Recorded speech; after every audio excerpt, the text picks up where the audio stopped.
Hey, What's up, everybody? Welcome back to another episode of the One More Rep podcast. I'm your host. My name is Joseph Percher. This episode is brought to you by NutriBio Supplements and Crystal's Bikinis. Today, I am rejoined by Spencer Moses, the bodybuilding chemist. all right. Spencer is a competitor and a coach. He's been on before. Happy to have him back. Spencer, what's up, man? How are you? Hey, doing all right. How are you doing, man? I'm good. Glad to be back So, on. yeah. Appreciate you making time for it. Really good response to the first episode. People, I got, even besides the comments on the video, I got a lot of separate messages about um, just how knowledgeable you were and how digestible you make the information as someone that is almost meathead first and then academic second. I think that really resonates with people, which is awesome. So happy to have you back. Put up a question box. Yep. Many questions, many questions. Awesome questions. GH, anabolics, peptides. First one though, Yeah. where we're getting asked about amino asylum. So, what is your take Yeah. and understanding of what's going on with them? Yeah, I mean, it's still preliminary reports so far. I've yet to hear from anyone that's actually spoken to Dom Cardone, who I think is the owner of the company.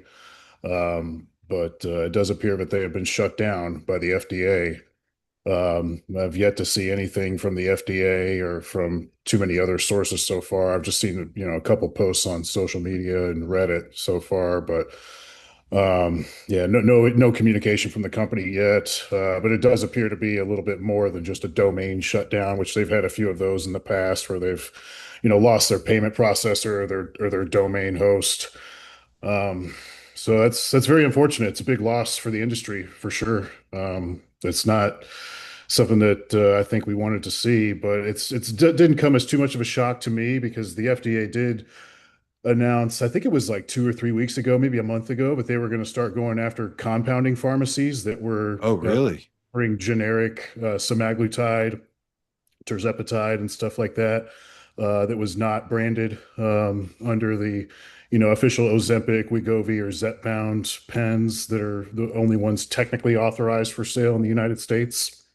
So that's unfortunate because Is that why they were all renamed on all these research sites?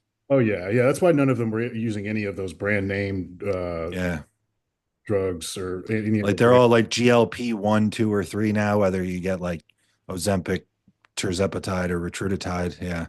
It's to avoid it's to keep it more in line with being a proper research company, which Amino's Asylum to their, they were a little bit reckless in the way that they marketed and advertised some of their stuff, especially in some of their marketing emails. A lot of it says technically on their disclaimer, not for human use, research use only, but then there would be, allusions to, obvious human use guidelines in some of the emails.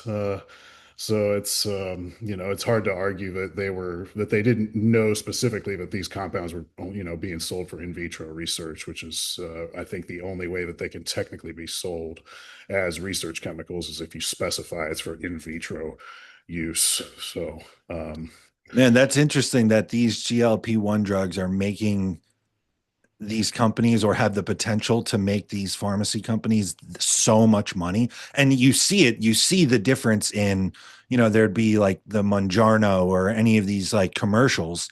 And then yeah, down in the fine print, it says something like it's $1,800 a month or something like that. And then it's, 70 to $100 for a bottle on these research sites. right. Yeah, a It's tenth of the cost. Yeah, it's interesting because I mean, Amino Asylum was one of the longest. I mean, I can remember them. I could be mistaken. I feel like I remember knowing about them 8 or 10 years ago for some of yeah, these products. they've been And around it's for a like, while. man, so for them to be operating basically in plain sight with all of these other small molecules or peptides just out in the open, like you said, not going out of their way to dissuade someone from human use, and Yeah. then all of a sudden these GLP drugs are starting to be sold at a tenth or more of the cost, and all of a sudden now the FDA is going to swoop in. I think that's interesting. Yeah, and the compounding pharmacies got a temporary license to produce these drugs because of the shortage of Zepbound, Wegovy, Oh, Mounjaro. really?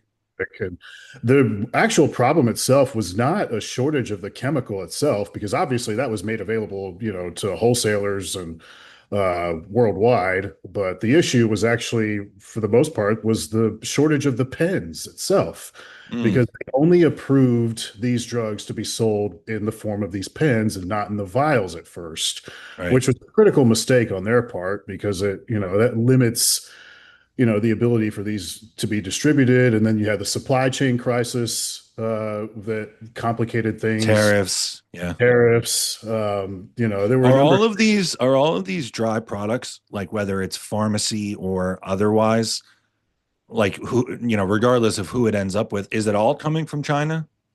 I would venture a guess for the most part. I mean, I know Yeah. a couple of people that work for Pfizer, doing quality control for them, and I know a good bunch of a lot of their drugs. They get their raws from China, just like a lot of the bodybuilding community does. It's you know, Yeah. China is the ultimate chemical engineering powerhouse. To be frank, I mean Wow. they've far exceeded U.S. capacity on that. Some of that's due to um, short skirting safety regulations in some ways. Sure. OSHA's probably not a big fan of the way that they operate over there. If you look at Yeah. the standards, as far as safety to the workers itself, there hasn't been a whole lot of indication that there's been contaminated products from what I've seen, despite what the FDA might be claiming. Right. Um, but for the most part, it's a shame, because I've not seen anyone that's used any of my clients that have used amino products. I've not seen any adverse issues with blood work. Had not heard of any sterility issues. I think by and large they were mostly doing good business. Despite you hear a few reports here and there, but Sure. not at all.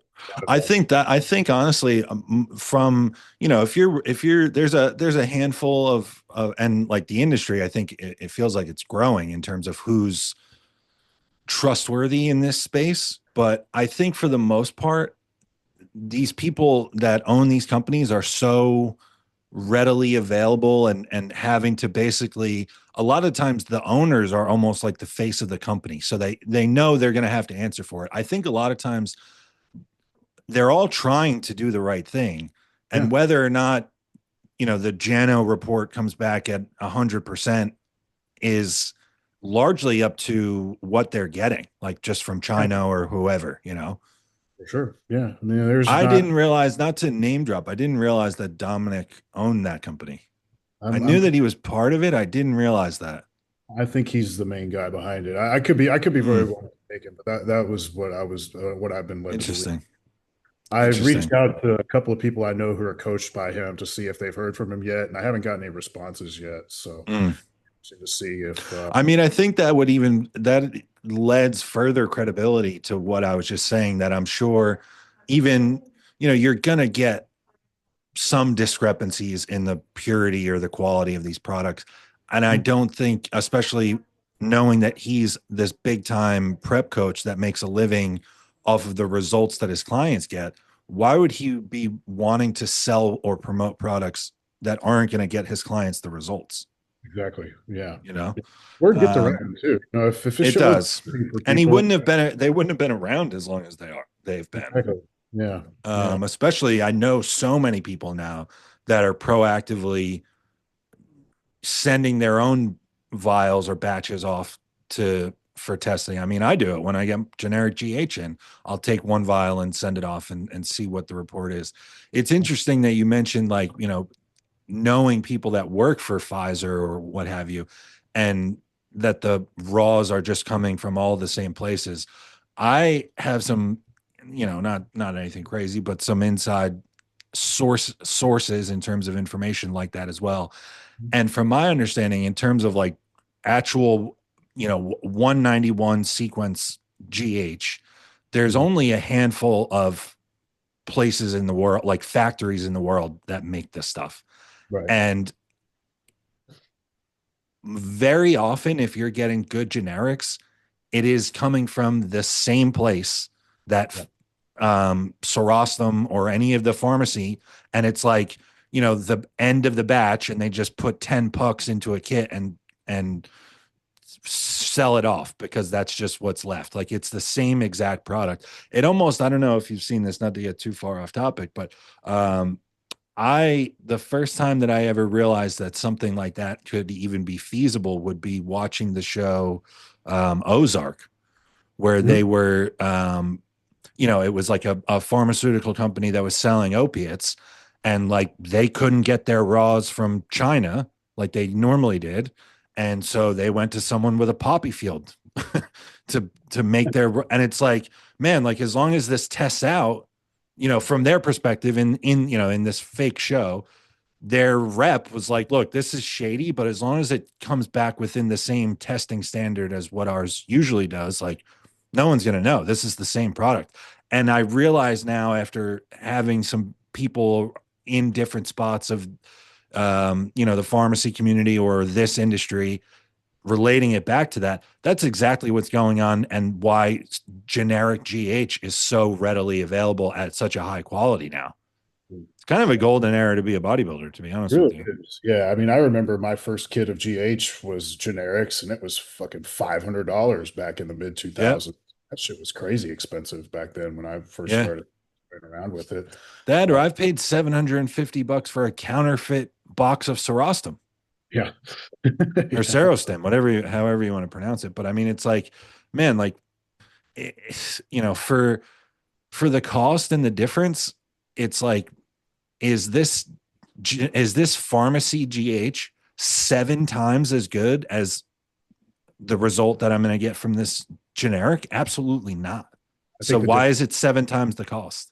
10, 20% at best, maybe, Maybe, maybe probably a lot of maybe times, a if you slight get good reduction in generics, man, I've samples. paid for testing myself, sending it off to different labs, and I get back, anywhere from, I've never seen anything under 95% purity, Yeah. and I've never had kits come back that are less than what they are marketed as. So you buy a kit, and they are selling it to you as 15 IUs per vial, and really it comes back as 17 or 19 or 21, like crazy numbers where it's like, oh my god, this is off the charts. Like they Keep in just mind, decided to, yeah. yeah, yeah. Um, but all right, well, we will. We'll definitely monitor that, and if Yeah, and I would as say, someone that knows and kind of has the inside track on it, keep us posted if you hear anything. yeah, hopefully we'll hear something from somebody at some point, but Yeah, that's yeah. mum's the All word for right. now. Um, okay. If hypertrophy slash hyperplasia slash getting huge is the goal, is a bolus or spread GH dosage best? Well, I would say it depends. I mean, Yeah. in an ideal world, a bolus dose at night before bed is probably your best bet for that specific outcome. But it's like we've discussed before, if you're having issues with carpal tunnel like symptoms, if you can't handle that water retention, pressing on the nerve, making your hands go numb throughout the day, then split it up to be able to handle as much as you can. Ultimately, I think the most amount that you can get in is going to be the most important factor there. So if Like that just means get it in, period, at the end of the day. Yeah. just get it in, period. But I think I I do te- think I do think it is better from a framework standpoint, probably better for fat loss to divide it up throughout the day, and probably better for hypertrophy to do one large bolus dose at a time before bed. And that seems to be the framework that I work with as far as working with my coach on that as well. And that's what I'm currently doing is one large bolus dose before bed in my off season.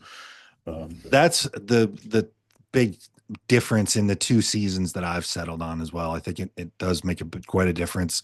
Now, for someone that can't handle, like, from specifically that water retention, almost carpal tunnel like um, response, have you found anything whether it's supplements, lifestyle, timing, that, let's say I'm going to run 18 IUs a day and I'm taking it all before bed and my hands are on fire. Yeah. You're my coach. What can we do? Because I don't want to take less. Yeah, I mean, I think, well, one thing is, are you taking some sort of ARB, something that can help control body water Yeah, independent crashing your estrogen? That would probably be the first thing you'd want to do is get on, 40 to 80 milligrams of telmisartan. I take 80 milligrams at night me uh, too. before bed, and that seems to do enough for me. I do take Aromasin twice, half a tablet twice a week. On top of Yeah, that, I run a good bit of Primo and EQ. So all of those things will help to control estradiol. But I would definitely say your first line should be some sort of ARB to control water, and then look at estradiol or something like a hydrochlorothiazide. I think I've heard from some other pros that like inositol and IP6 can be helpful. I okay. some of both. I've not tried that because I just don't have that issue at this point. Yeah, people are going to hear that the hydrochlorothiazide and freak out and say, "Oh my God, that's how bodybuilders die." Well, Explain why the context is different. yeah, I mean, you're the reason bodybuilders run into issues with that is the combination product of triamterene and hydrochlorothiazide. So when you're talking about, stacking a thiazide with a loop diuretic like that, that's where you can run into issues. But if you've ever taken just a hydrochlorothiazide, like a 12 and a half milligram, half a tablet or something like that, it does almost nothing to you. Right. You don't even really notice it. You don't notice a major change in how often you're going to the bathroom or anything like that. It's a very subtle change. But I would still say it's also not ideal. You want to make sure that you're staying Yeah. well hydrated. And Yeah. I think that water retention itself can serve as sort of an independent vector for growth. Um, I don't know if there's a whole lot of if it's really been validated all that well in the scientific community, but I do think there could be something to water retention as having its own independent benefits for hypertrophy that are separate from the drug effects that Well, I mean, just from a bro perspective, I mean, muscle is largely water. yeah, it's like 95% water, so it's Right. serves to reason, I think, that if you can stretch out that fascia a little bit with water or with site injections or with Right. metform, whatever, Right. I do think there could be a minor benefit to be gained from that. So I wouldn't jump into diuretics right away. But if you're having water retention issues, you're probably also having blood pressure issues as well. That those kind of typically go hand in hand. So I would definitely make sure that you have that under control with an ARB, like Yeah. telmisartan. Two things about that. One, I would also add in like, no, the diuretics definitely not like first line of defense if this is what's going on. But also on the flip side, people will hear that and be like, oh my God, what? Like people should save that until right before a show, or that's how people die. And it's like the difference in the two contexts is so dramatic. Like Yeah, bodybuilders get into trouble with their health when they are manually reducing water. They are already in a state of dehydration, and then now they are adding in, reckless amounts of diuretics. yeah. Um, like That comes from having electrolyte imbalance, way the fuck right, off.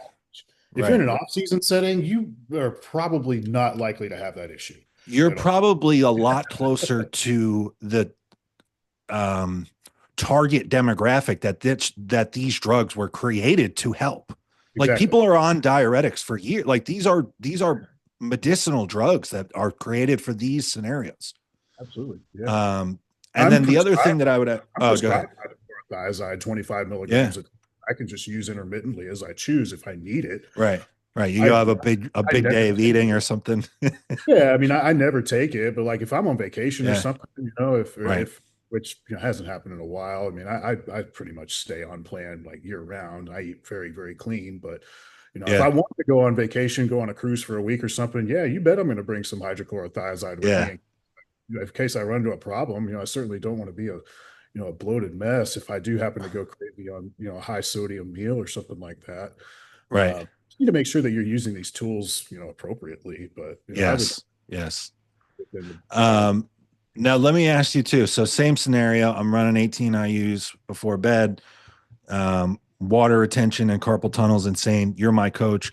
Should we be looking at how much added sodium that I'm using? And should we also then be considering trying to more evenly distribute the balance between sodium and potassium? Because I find that people are like 20 to 1 sodium to potassium, whereas like I don't think that that's I don't think that that's necessarily where we should be, where it's way skewed like that.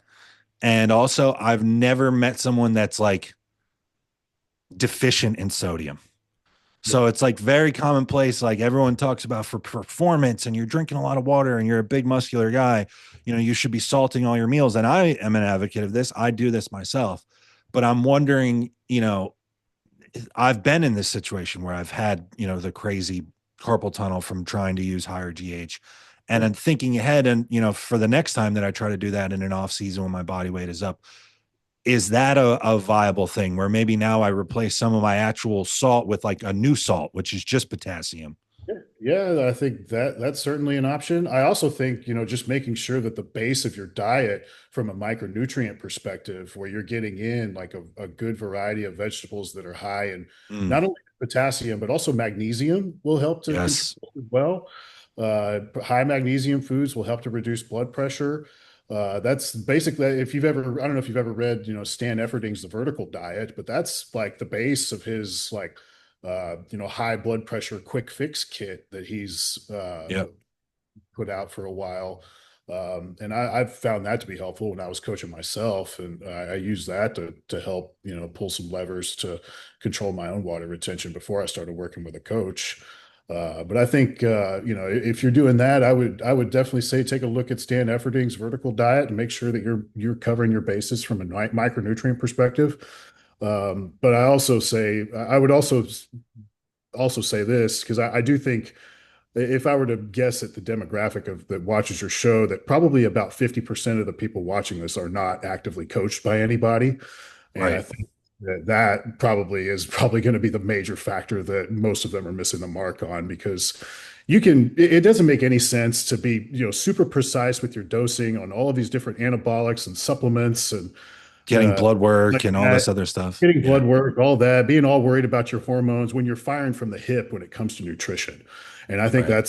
that's where a lot of guys are really getting off track because when I talk to other dudes that are really big into competing, a lot of guys they're not having these issues like that for Right. the most part. Like if they do, it's kind of rare and like your coach is generally able to fix it. So I think Yeah. if you're having that issue consistently, you probably need to get a coach and take a real good hard look at your diet and make sure that you're actually locked in.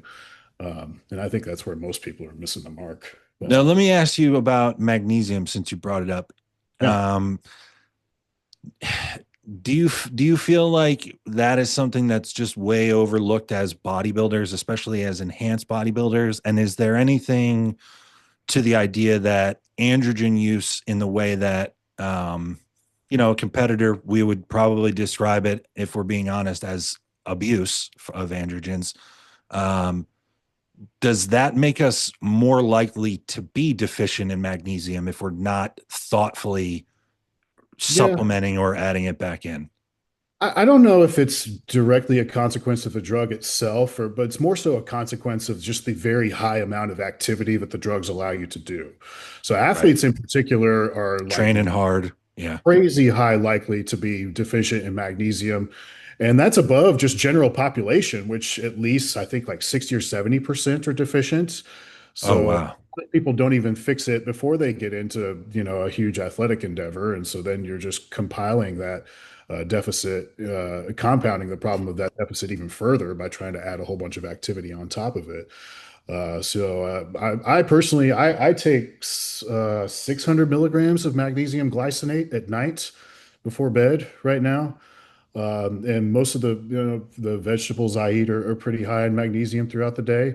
Like So what? Give me an like what do you like for veggies? Because I know you have to eat, you're a big guy, you yeah, have to eat a lot of food. So yeah. what is filling that need, but also not like backing you up or creating gas for you? Leafy greens, spinach. Spinach. I do Okay. lots of spinach, green beans, Yep. broccoli, bell Oh, no pepper. kidding. Man, broccoli Yeah, causes issues for a lot of guys. just a little bit, Yeah. broccoli I have in more for its effect on inhibiting P53 to help control any sort of like potential acne issues. Okay. That's a vector I think a lot of guys ignore. If you're having acne issues, you should probably take a look at adding some cruciferous vegetables to your diet, a little bit Yes. of kale here and there. I wouldn't make that I don't make that the base of my diet. Right. Maybe Maybe one meal. Yeah. yeah, once a day at most. Most of the vegetables I eat would probably be green beans, romaine lettuce, and Gotcha. Okay. cucumbers and zucchini for the most part. That's probably the bulk of what I'm eating. But I think that's where most of the guys are really missing the mark is in terms of vegetables. Because I talk to a lot of guys that are a little bit more casual or lifestyle oriented, and that seems to be where they're missing the mark the most is on micronutrients, I think. I'm Um, big time missing the mark on vegetables. Yeah, I've talked to some guys that they think that you can use these greens powders to make up for that. Oh And no, I have no delusions about that. I know I'm just yeah, fucking up. I don't, you take out all the, especially because a lot of those, you're taking out all of the beneficial fibers that have all these prebiotic and probiotic benefits. Now Um, there's fillers and colors and sweeteners and yeah, it just can't be the same. Like I'm sorry, it just can't be. This is a fun one. Budget and health disregard. I mean, I guess he's saying disregarded like it's good. okay. How would besides anabolics, knowing that training and diet are 100% on point? I'm someone that lives for bodybuilding. Let's talk about how you would leverage maximum GH and insulin for size. I mean, well, you definitely want to run your GH as much as you can afford, basically. I mean, What's the upper limit? What's the ceiling? 30? 30, maybe 25. Did you ever hear the story about and apparently I did not see this or hear this directly from Chad, but I've heard people say they heard this directly from Chad that the year that Ronnie came back, I guess it was like '03, when he was just super freak added to the super freak.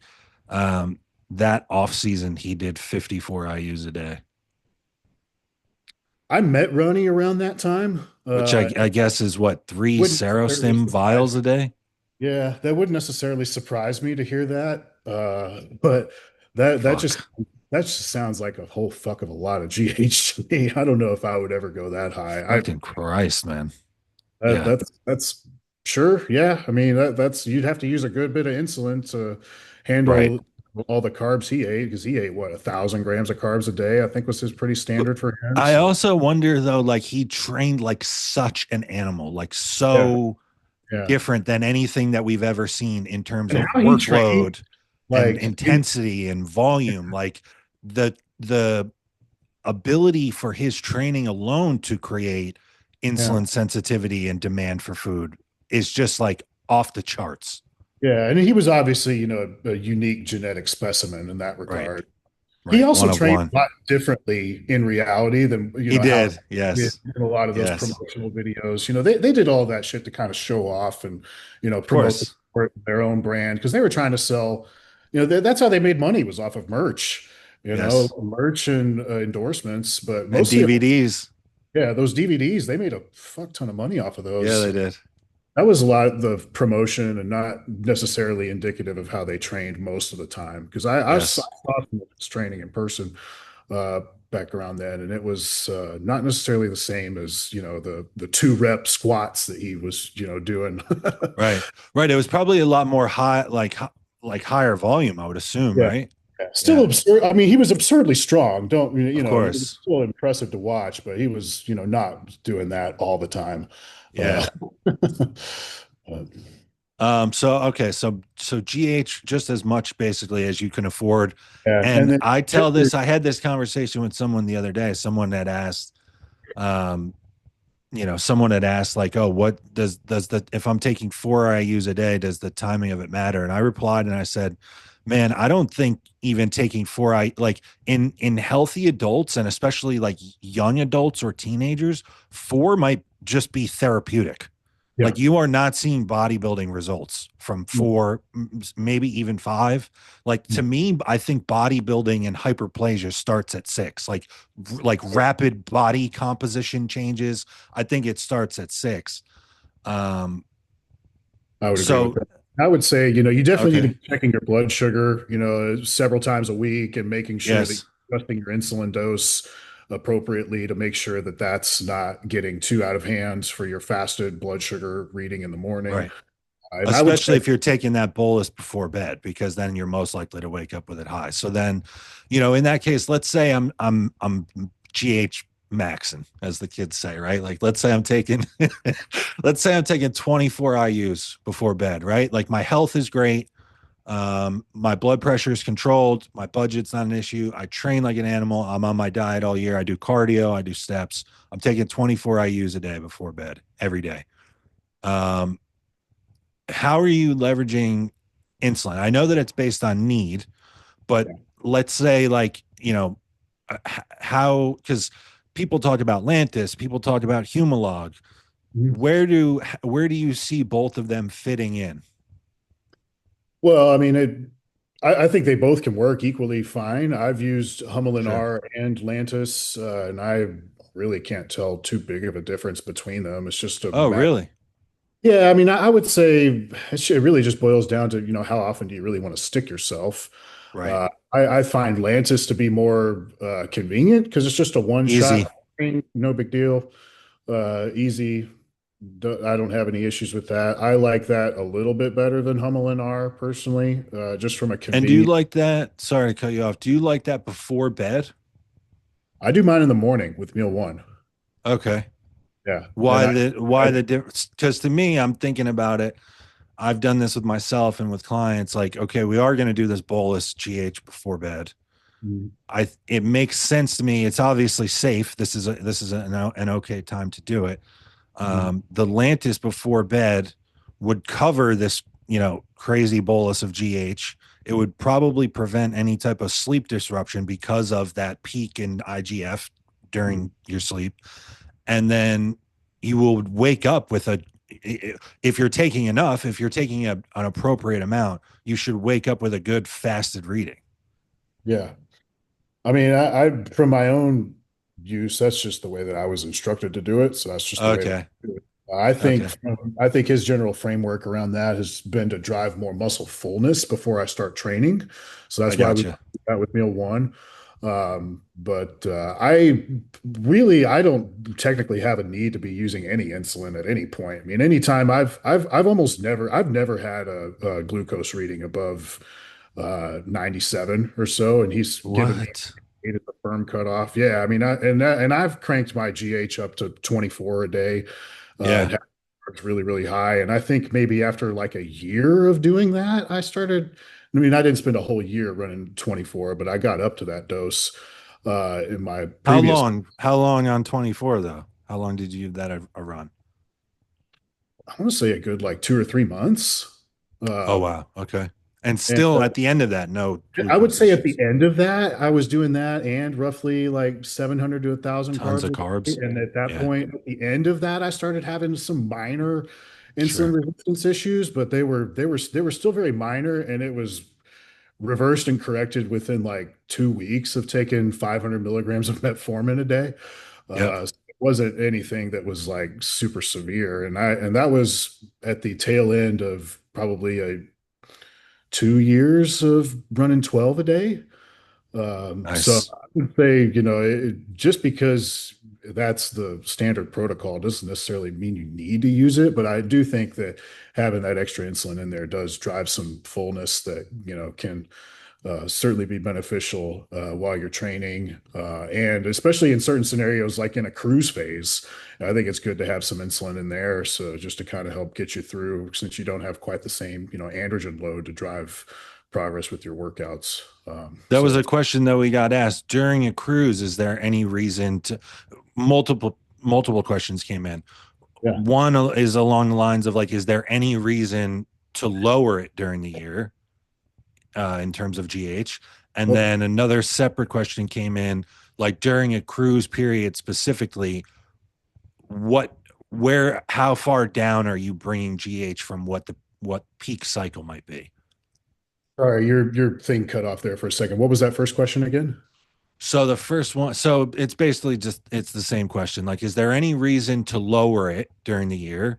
And if so, like if you're going to lower it during a cruise, by how much from the peak should you be lowering it? Like in your For opinion? your insulin dose? No, no, for growth hormone. Oh, for growth hormone? Um, so anabolics can kind of help to reverse the insulin sensitivity issues that can arise from GH use. And I've heard from some people, like from guys like Vigorous Steve, they like the general ratio of using like 250 milligrams of gear for every unit of GH. So I guess you Yeah. could go by that if you needed to Okay. adjust the dose a little bit. But I would say you probably want to ramp the GH in probably a little bit higher than that in a cruise phase. But that would be the only reason I could think of, is if you're potentially having insulin sensitivity issues with it. Otherwise, I would just say keep plugging away at the higher dose in your cruise phase, and leverage that, unless it's giving you, some fatigue or lethargy throughout the day. I've experienced a little bit of that before when I've run, lower androgens and higher GH. I've run into that issue after a little while. But I think it's a good tool to use to just drive better recovery during that time, and to also just kind of set the stage from a satellite cell stem Yes. cell proliferation perspective, and hopefully drive a little bit of theoretical hyperplasia during that time, so that way whenever you're ready to throw some more androgens into the mix, you get like a heightened response out of that. So I would always try to leverage that GH as high as you can, as high as you can reasonably withstand it, in that From a context. bro perspective too, I feel like with myself and with helping other people, there's two benefits I think to maintaining high GH during a cruise. One, I think besides everything that you mentioned from like kind of the background software aspect of what's going on, I Yeah. think this is a little bro, but I think it helps kind of hold the look. I think Yeah. it will help with composition Yeah. and how you look, and I think it will maintain like almost like a pumped fullness that you Yeah. typically very quickly notice when you come down to a cruise. Yeah. So then two, I think the benefit to that is keeping people motivated and locked in during their cruise because Yeah. they still look good. Yeah.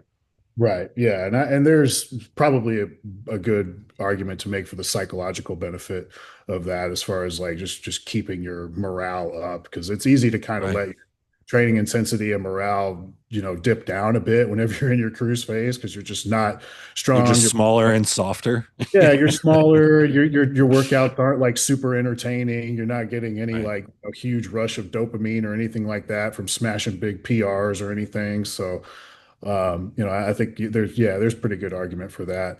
I would also say another good time to potentially lower your GH, and I've done this recently, very recently, is if you're showing signs of excessive T4 depletion, uh, Okay. which I think you may have touched on some of your recent podcasts about the utility of using T4 Yeah. uh, along with GH, because it does hasten that conversion of T4 to T3, and T4 can become depleted. And that can probably contribute in its own unique way to lethargy. Uh, Yes. Some Absolutely. side Slow effects thyroid I've absolutely will. experienced, Yeah. hair issues. I had some hair texture issues with my T4 depleted for like a pretty long period, from the end of my show in September, even through my most recent labs I got done in April.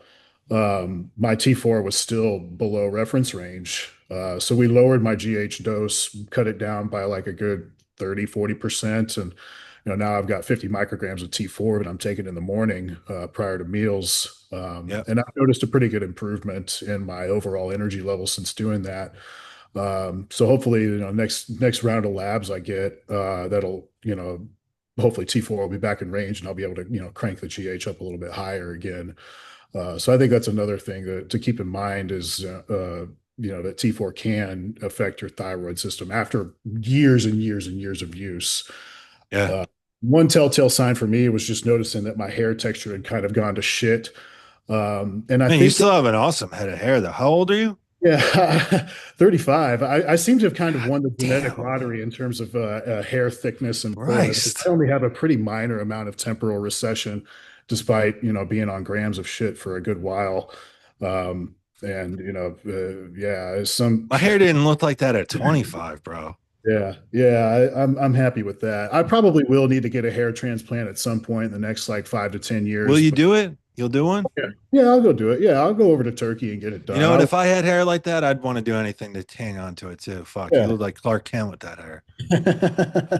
Christ. Clark Kent with the moon face, I guess, right now. But No, no. You still got like these. You got like that old man, not old man, sorry, but like that, like established, like it never gets too blown out. I feel like, like if you almost look at like John Jewett, even when he's in his off season, he's oh got like yeah, these going on. You know what I mean? Um, I'm not sure if that's because I'm yeah, lean. Sure if that's because it's more the attribute you're lean. of the Yeah, G.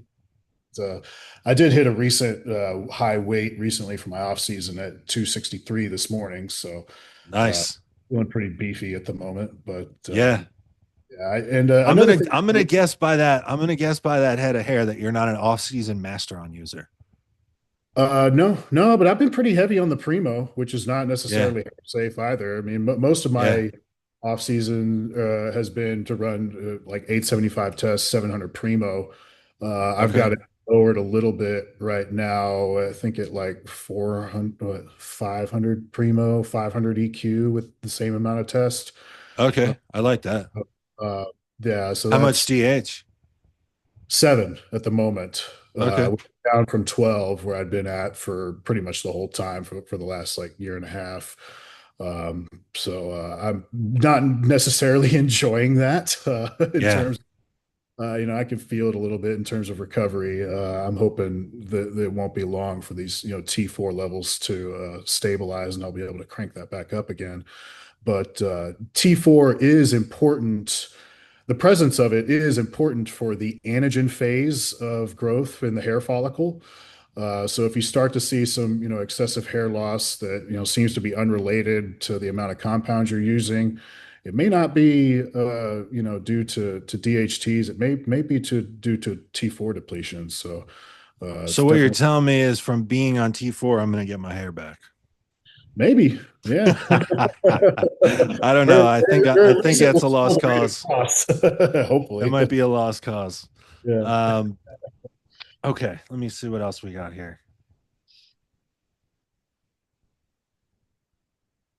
Now, quickly, actually, I want to run. I want to go back. Other outside of budget, is there any reason not to run your GH daily? Or I Uh, guess I would say outside of blood glucose or budget. yeah, I mean that those would be the only two factors I could see for wanting to take a Right. day off. I mean, maybe if you have a cheat meal or something like that, a really high fat meal, yeah, maybe you don't want to run GH and send your, FFAs into a really high level in the blood. That may not be ideal. Uh, Okay. or like if you're eating like, any kind of cheat meal with like a bunch of, simple sugars or something like that, that may not be ideal. But as long as your glucose is good, I can't think of any reason why you'd want to do that. And if you have an unlimited budget, you could just, crank up the metformin in lieu of taking a day off GH, which I would, if you've got enough of that on hand, I would run berberine or metformin uh, and crank the GH up. So yeah, I mean, Okay. really no reason. Yeah. Okay. Um, different line of thinking here over to more so to anabolics. And this is actually something I've wondered myself. Can you explain how Anavar increases strength? Is it via the CNS? Yeah, I mean, I think there's a good argument to make that it could be CNS related, and it could be through non-classical genomic signaling that's independent of the androgen receptor. It could very well be binding a unique, different binding affinity to the androgen receptors. Maybe could possibly be there's a different type of androgen receptor in neurons that allows for a greater force output from that's unique to Anavar or Anadrol. Mm, Yeah, I think that could certainly be a thing. Yeah. okay. I've certainly noticed those two to probably be most impactful in terms of strength, other than like Superdrol. Like Um, immediately, right? yeah, which Yeah. is yeah, and especially with the Anadrol and Superdrol. Anavar, I've run a pretty good amount of Anavar. I took 40 milligrams of Anavar a day for like a year uh, because it was prescribed to me Yeah. 10 years ago. And I did notice a pretty big jump in terms of strength, but it wasn't like immediate. It definitely that one seemed to kind of take a Okay. back compared to the other two. Uh, Okay. that's been my experience with it. 40 of pharmacy Anavar is nice. That's a Yeah, lot. yeah, That it shit's was nice. potent, dude. My insurance covered it too. It was pretty badass. I was Nice. quite happy with that. How the hell did you manage that? It was prescribed to me by a physician in Texas who has since been got busted by the feds for tax evasion, Oh unfortunately. shit. Okay. It was prescribed to me for bone pain after I shattered my right Ah, arm about 9 years ago, and I had lost a good bit of bone mass mid shaft in my ulna that required okay. bone grafts. So I dealt with this issue, getting a couple reconstructive surgeries done for a couple years period, and it So was pretty legitimate reason, actually. yeah, and it can be prescribed for bone pain and for severe burns. I was Um, gonna say skin grafts, right? Yeah, skin grafts. The city I'm from, Dallas, they have a pretty well-known burn unit there at Parkland Oh Hospital. I'm wow. big fans of using Anavar for some of their burn patients, or at least they were for a time. I think it's unfortunately, I don't think there's any legit pharma manufactured VAR in the United States anymore. From what I understand, it's all coming from compounding pharmacies now. Yes. Is unfortunate. I still have a good bit left over from my prescription, so I will continue using that despite it. But um, lucky for me, I okay, guess. this is a good one because I've heard, and there are some really credible people in the GH space that like Kurt Havens comes to mind, Dr. Scott, some of these guys, and I've seen conflicting, I guess you would say, opinions from these two. So and then recently I saw something that I felt like was kind of definitive, and but I'd love to hear your take on this. This guy asked GH sub Q or IM, It was designed to be a subcutaneous product. And I which do, it says it on the pamphlet, yeah, if you look at the package inserts, it's designed for that purpose. Um, and it that is says pre-bed. It says bolus pre-bed. yeah, and it's I can say I've done some intramuscular shots. I can't personally tell the difference between them, and I would rather not go into the muscle if I don't have to, Okay. personally. But I could see how an intramuscular shot could lead to a higher peak value in GH within the blood that could drive a further higher spike in terms of IGF-1 potentially if you're doing it in that once a day bolus method. So I could see some guys making a good argument for that. I know a couple of guys that do it that way. A couple of my buddies, they do You know that. what? You're exactly right with that.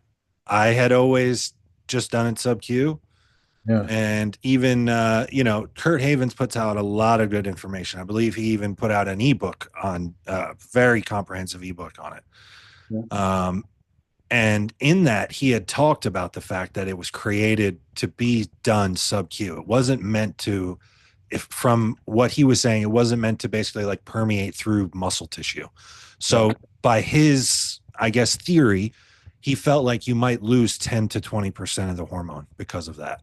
Yeah, and I've Uh, heard Some speculate. I think it may have even watched some of his commentary on it, where he speculates that some of the enzymes within muscle tissue could potentially degrade the peptide after Yes. it's injected.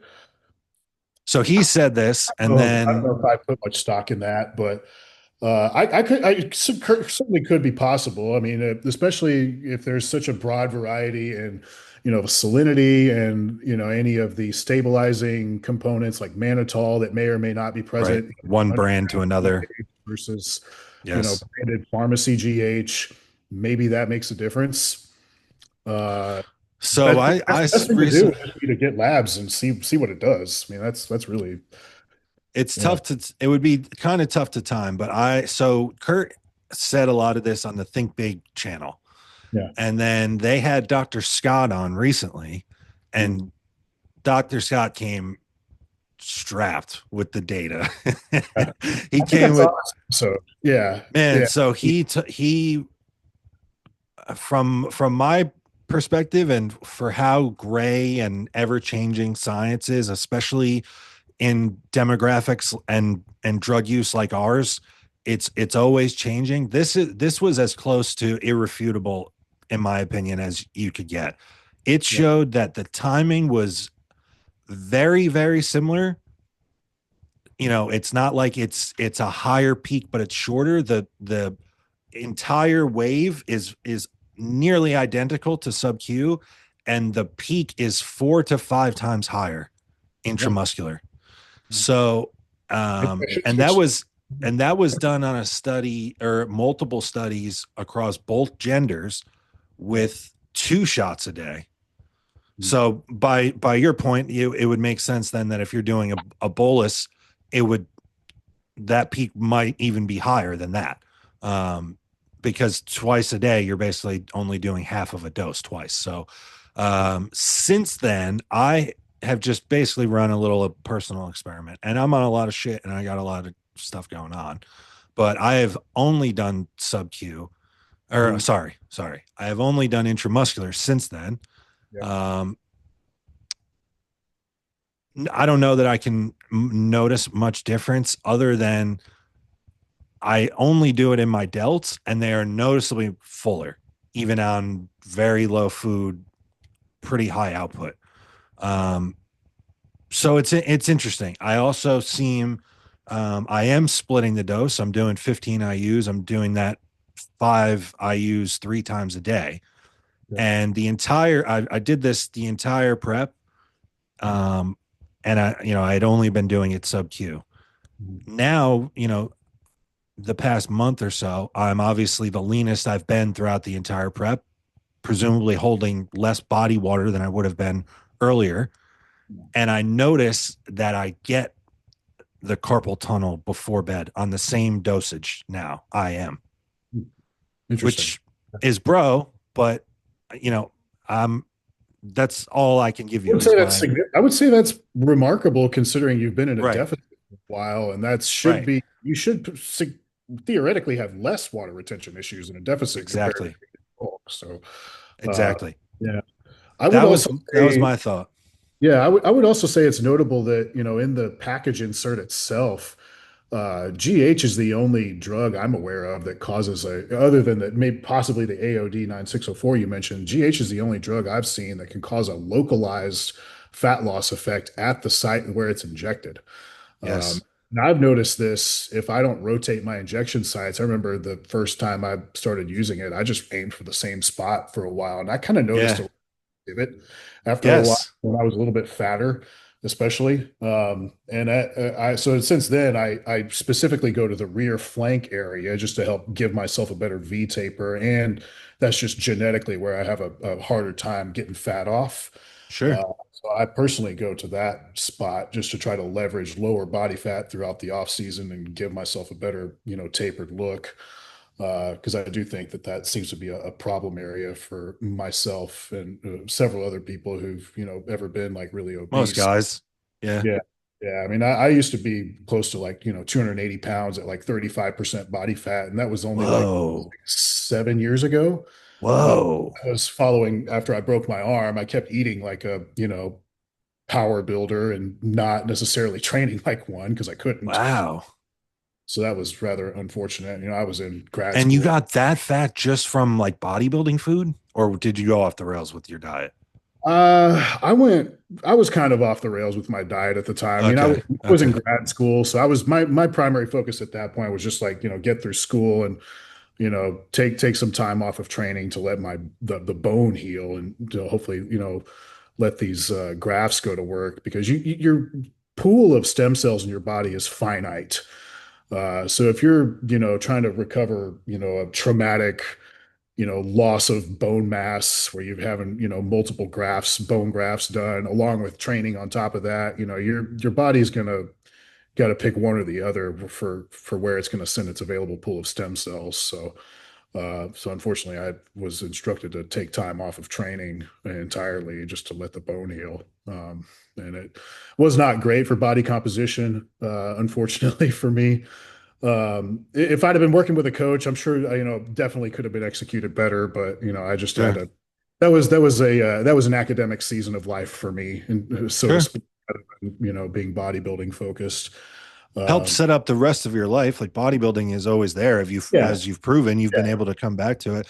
And I mean, let me ask you about this. This is just separate from anything else. Mhm. Um, so you had that point where you were obese by all Yeah. terms. Oh yeah, very much obese. Yeah. The body fat percent cutoff is 25% obesity for my age range for being a male. And I was well above that at like Wow. 33.5%. And Okay. that was via DEXA scans. I was a DEXA operator at the Oh shit. I have a firm view of like what that looked like on a 6, 7 Where it year is. Yeah. before I broke it, where I was at like peak fatness versus like getting shredded down 5% again. So that was what I was going to ask. So then this most recent prep that you did, we had Yeah. talked, you almost felt like maybe you were, I mean, you were sliced and you felt like you might have even been over dieted a little bit. Do you Yeah. feel like it I feel takes like I could have that? gone further, really. It, you feel like you could have gone further? In terms of body fat loss, yeah, but it would have compromised my look going far beyond Sure. that. But I don't think much changed for me between like 8 weeks out and like 3 weeks out, really. I was kind of a Really? base for a good while. Mm. Yeah. Now, Uh, I wanted to ask you, do you think doing that and getting like really sliced, did that, do you feel like reset your set point after being someone that was obese? I do. Yeah. And every Yeah. every cut I've done seems to have had that effect and that rebound effect that you get afterwards where you're, hyper insulin sensitive can drive further growth that can further improve your body composition over time. I do think my weight set point seems to be, right at like 240 pounds. That's right around where I feel my best. Okay. Up to 263 right now is a little bit uncomfortable for me, but hopefully I Okay. shift that a little bit higher over time in terms of comfort so I can get, to the size I need to be successful in the sport. Yeah. But yeah, having accumulated a large amount of body fat, I think at one point I was carrying like 80 or 90 pounds of body fat in total on DEXA, God. like pretty obscene, and it was pretty gross. I felt pretty awful. I bet. Uh, I mean, you uh, got to be pre-diabetic at that point. yeah, I probably was flirting with that territory. Yeah. And I'm Man. glad I had, in a weird way, the pandemic gave me the opportunity to, really double down on my Just lock fitness in. lock Yeah. in. What did and that 5%, did you get Dexa last year at the end of the prep? I did. I clocked in at was it 3.7% That prior is to the show. sliced. Um, 3.7 to, and and is that zero visceral fat? yeah, I mean that was like undetectable visceral Yeah. fat. But I mean, Ooh. I really feel like I could have gone further. I was only doing 110 minutes of cardio a week, and that prep until the last three A weeks. week? Yeah, yeah, I really Oh my wasn't going hard on the cardio at all, and my carbs were surprisingly higher than I would have set them if I were doing my own prep. Were your Uh, steps crazy high? no, no, not. I mean, like 8, 9,000, nothing too crazy. But yeah, I mean, I mostly use a Cybex Arc trainer for cardio. So I do think that Yeah. is probably the most time efficient form of Yeah. cardio, just because of the unique It's movement. all your limbs. Yeah. It's all in, it seems to transfer stress away from the ankles and knees, and it moves more of it to the hips. So it's a little bit less of a stress Yeah. overall in terms of recovery. And there's no eccentric action to it at all. So you're not Right. getting There's any no loading. Yeah. eccentric action induced loss of your hamstrings and glutes that, can often happen with like, distance runners, how they have like no ass or whatever Right. common. That's largely due to the eccentric action of running or walking. Yeah. You're Um, probably able to really maintain your lower body training then because of all that. yeah, yeah, and Yeah. there's some pretty good data to support the use of the arc trainer to independently improve leg strength, mass, and hypertrophy uh, Really? in absence of resistance training, even. Wow. I'm about to get one of these for the house. Man, I got mine for $500 on Facebook I Marketplace. was just gonna say that's where I'm gonna look.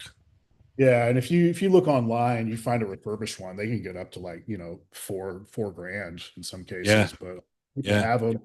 Planet Fitness used to have them pretty commonly, but they turn Yes. over pretty frequently.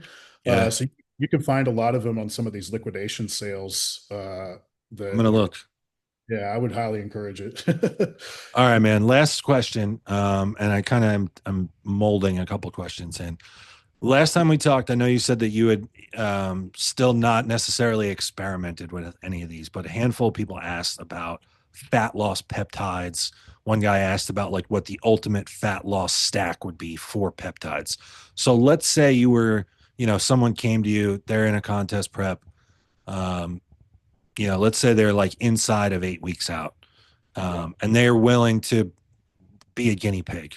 From what you know, even though you haven't personally used them, talk to me about some of the peptides that you think would make sense for a fat loss phase. Probably a combination of like retatrutide, uh, Okay. SLU, and MOTS-C. Yep. I would probably crank those up. AOD 9604. Yep. Uh, I would do tons of small doses of GH throughout the day, split it up into 3 or 4 shots even. That would probably be my approach if we only had 8 weeks, which that's not Yeah. great. If Yeah. Yeah. you're Yeah. at that point and you're not nearly ready, I feel like you should really, reevaluate and Sure. pick a different No, show. let's say that it was more like, let's say someone's at an appropriate spot and now they're trying to bring in like the final reinforcements, right? Right. Yeah. Um, In lieu of using something like Tren and Clen and some other stuff that can ruin your sleep quality, I would gravitate towards those. But for me personally, I just do the traditional Clen and Tren. yeah. Uh, Now, prep. in your upcoming prep, do you have any plans on experimenting with any of this stuff? No, no, No. I'm pretty lean at the You moment. get them, you get lean easily too, obviously. If Yeah, you no, just I don't. said, Which is surprising to me as a former fat kid. I thought I would have issues with that, but my metabolism seems to be, chugging along just fine. So I don't really see a need for myself to use very many of them. Maybe possibly Retta, but I are think you I a don't. food guy? Big appetite? Man, I thought I was until this off season, Yeah. but Yeah. I'm so ready to pull back on food at this point. Yes. I'm really like looking forward to being in prep. Really, the next You like three telling me months. how uncomfortable you are and that like this is where you're at with food and all this stuff. This tells me that you are at a new level muscle mass wise. I really truly believe that to be at Yeah, a new level of muscularity, it takes these forms of uncomfortability. Like if right. your off season is just comfortable, I don't think you're better Definitely not. No, you should be like physically uncomfortable, I think, most of the time throughout most of your the time. in order to Yeah. maximize your time, really, Yeah. because we don't really have much time between shows. It doesn't benefit Right. you, near contest condition lean the whole year round. And I think a lot of guys gravitate towards that for social media and for uh, Marketing, whatever else. Marketing and probably a little bit of body dysmorphia complicates that a Sure. little. Well, I think a lot of guys are scared to push the carbs, especially up to where they need to be, because that really drives a lot of your success as far as hypertrophy and um, the yeah. I think that if you're not uncomfortable in your off season, you're doing something wrong. Um, so I come across this sometimes when I'm, talking to especially more lifestyle oriented folks that are struggling to put on muscle. And it's like, well, how many carbs are you eating? How many, Right. and often get like a, deer in the headlights look from them. And it's like, oh, okay, yeah, you're They're like carbs. really not trying that hard. Yeah, no, no. I've described it the when I started, it's all relative, but it's when I started getting big for where I had kind of always been. Mm. Um, I would describe the way that I feel in the off season is that I could almost feel it like in my bones. Like Yeah, my structure felt uncomfortable, like not painful, like it not sharp pain, yeah. but like just an irritability and an uncomfortability within like the structure of my body. Yeah, I could feel it. I can definitely feel it in my low back and my hips seem to get Yeah. tight. Yeah. Shoulders seem to feel Yeah, like tighter. my shoulder girdle, like if I sit or stand for too long, like it just starts to feel like I'm like, ugh, like I gotta Yeah. move. Um, I'm currently running high and low days right now, and I really look forward to my low days. That was why I asked to do it on today, because today happens to be a low day for me, and I can think a yeah, little, yeah, a not little more clear not be throwing cognitively. up just from sitting down. Yeah, yeah. Something to that. Um, awesome, man. Well, I appreciate the time. I will say that was a good hypothetical stack because everything you mentioned I have used for this contest prep, and Okay. it's been the best prep of my life. I've been bodybuilding competitively since 2014. Oh yeah. This is the most I've by far the most that I've enjoyed the process, almost to the point that I would say this is the only time that I've ever enjoyed this far into contest prep. The early part of prep is always exciting, like you said. You eat a lot Yeah. of food in the off season and you're sick of being inflamed. Right. It's easy to be excited the first half of prep. When it Yeah. starts getting really tough and you have to get the last bit off, Yeah. a lot of times in the past I have this mentality like, oh, I'm going, feels like I'm going to war, or like, this is suffering, or this is so hard. I truly don't feel like that mentally or physically, and the only thing that I've done differently is experiment with these peptides. So that's the only thing that I could chalk it up to. That's awesome, man. How many weeks out are you right now? 5.5. Oh, nice. Okay. Yeah. So you're Yeah. right. That's a good spot. Yeah. Yeah, yeah. No, this is honestly the best. I shared a picture a couple of days ago on Instagram that I would say harder because I'm more muscular than I was at 12 days out last year, and I was in shape. I was at that show, Yeah. like I was 12 days out from the stage, and that showing for me was really good in terms of conditioning. Oh yeah. Um, and And it's probably nice just being able to crank those up and not having to rely on, Tren and Clen and some of these other, higher So cortisol I've induced. used Clen. I've used Clen throughout, Yeah. like cyclically, Okay. um, and I was planning on not using Tren at all. I got to a point where I'm like, you know what? Like, I don't want to feel like I nailed every aspect of this prep to the way that I have, and then I left that on the table. Yeah. Yeah. So I've done Dose or something. what's that?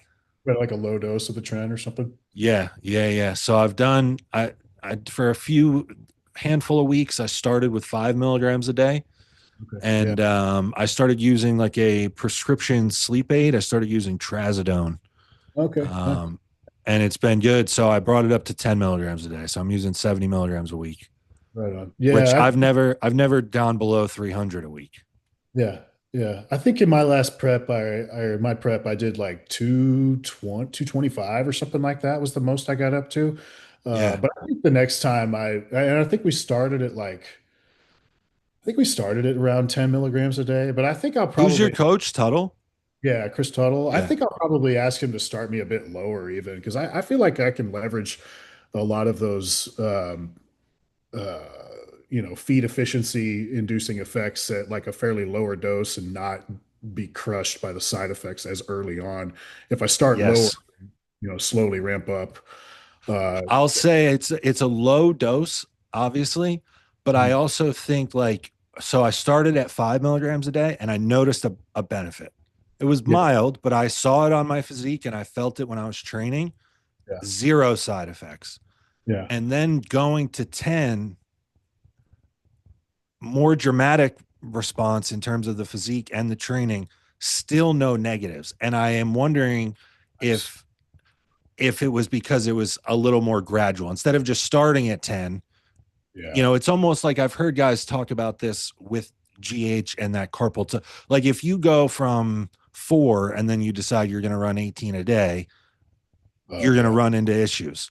for But sure. if you go from 4 to 8 to 10 to 12 and then to 16 or something like that, Yeah, you can. it's a more gradual. Yeah. Yeah. Yeah. Yeah, So I think there's something to be said for that for both of those, but especially for Tren and the way that it affects your nervous system because that's just such a unique drug that can is such a it can double-edged. wreak havoc on you. It Yeah. really can, man. And I think it's probably the most overrated tool that any of us that we use is it gets all of it's unacceptably popular amongst younger lifters that don't have a Like beginners.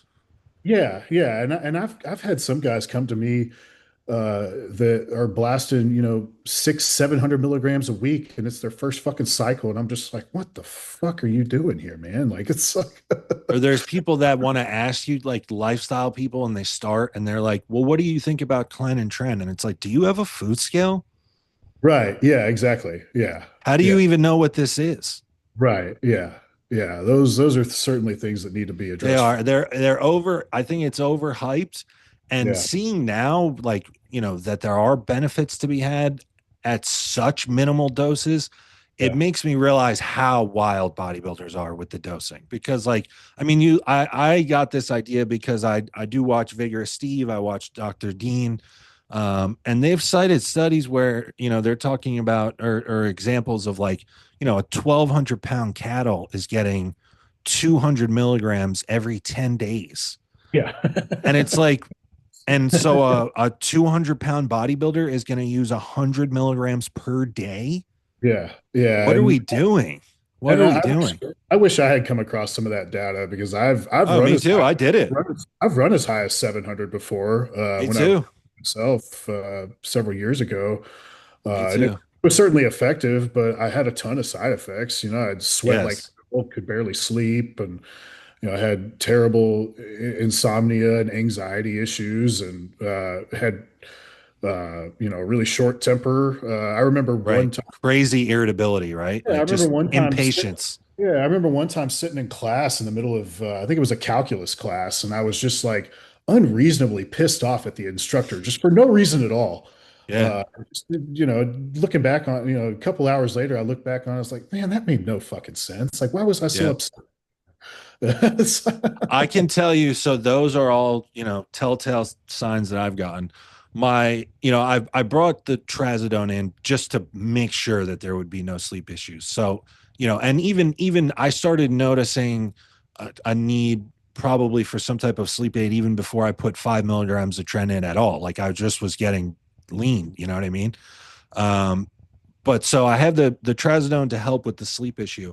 But even so, on the Tren, my mindset is more positive and pleasant, like than it usually is in the off season. It seems like, which is bizarre. Yeah, yeah, And no night sweats, that's which is amazing. always a telltale mark. Like, you know what I mean? Like I will normally wake up and I have to flip my pillow multiple times. I've dude, there's been preps where 3 times a night I will walk up to the closet and change my shirt. Like, and Yeah. I'm wearing clothes to soak the sweat up. Yeah. I mean, I remember in my Um, last year, I have two bedrooms, and I would like, sweat the hell out of one bed, and I would just go crash in the other bed halfway through the night because I yeah, just want to fucking deal with it. yeah, I'd go back and yeah. forth. Yeah, it was just silly. And that's from Trend's unique effect and being able to increase the amount of uncoupling protein activity that happens. It's a unique effect of the drug that's kind of similar to the way that DMP I was works, just going to mention it. in Yep. the way that it causes proton leak. Every hydrogen ion that goes across the membrane, causes a little bit of heat loss as it passes through those proteins. And so that's its mechanism for increasing body heat. Interesting. So it's yeah, kind of similar to DMP in that way, whereas DMP is a synthetic drug that inserts itself into the membrane that causes heat loss. The trenbolone upregulates uncoupling protein expression to give a similar effect on a smaller scale. So So what you does that look like using them together? Would trend then heighten the effects of DNP? theoretically, yeah, it could, and well, and obviously it's a probably a drop in the bucket compared to what DMP can do because Sure. there's limits to your body's ability to be able to generate that uncoupling protein. There's probably some, negative, probably a bit of a curtailing effect on its own activity after a certain point. But if you were to combine that with DMP, where the ability to do that is nearly unlimited, especially given its long half-life and Right. the dosing that people often take with it, that's something that you could potentially put yourself into a pretty risky situation in terms I of was going to your. say, it almost sounds like it makes it more dangerous. Yeah, yeah, Um, definitely. And it could possibly, if it can make you go hypo. It could. yes. I've experienced that. I've only tried DMP once. When I was initially, coming out of my super fat phase, I used it to drop Okay. quick like 7 pounds real fast in like 10 days. Which I marked with a pre and post DEXA, Wow. which would be interesting to see like that sharp of a drop in body fat in such a short period of time. But I felt horrible. It makes you feel terrible. Your workouts go to shit.